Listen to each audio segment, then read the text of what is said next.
In my first two videos, I talked about building a raised bed and developing soil life with compost. Now the foundation is laid and we need a plan. A flexible plan for sure, but a plan to get the absolute most out of your garden. The first thing you have to ask yourselves, what do I or we want to eat? Broccoli, onions, kale, tomatoes? Look over the seed catalogs. Most are online. Make a list of everything you want in your garden.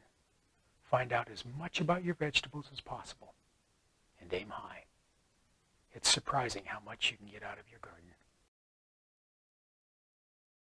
A spreadsheet can really help.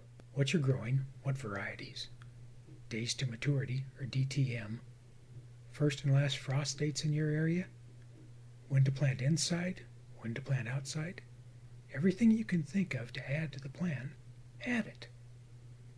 It's all on 1 or 2 pages and can be hashed out in about an hour. The most important thing on my spreadsheet, days to maturity. This is the guide to that second, third, and fourth harvest that really makes a garden productive.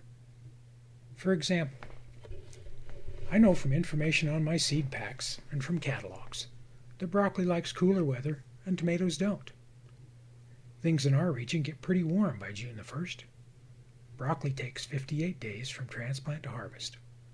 So if broccoli is planted in the ground around March 15th, with a little frost protection, a low tunnel perhaps, then somewhere between mid-May and June 1st, that broccoli should be ready to harvest.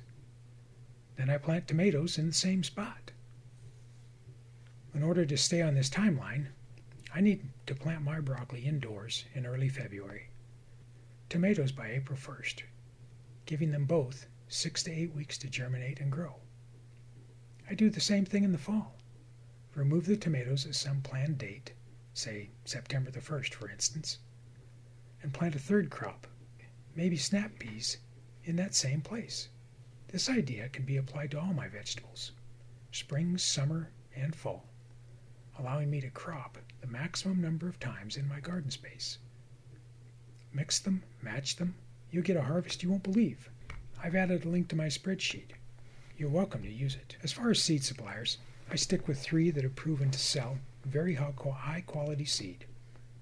True Leaf Market also packages Mountain Valley Seed, Johnny's Seed, and for microgreens, Mum's Seed. Well, that's it for today. If this video is useful, like and subscribe. I forgot to mention something. Companion planting. Certain vegetables do well when planted close together. Certain ones don't. It's another way to maximize space in your garden. I'll attach one of the illustrations that I refer to often when planting. It's by no means the only reference out there, but it's decent. Until next time.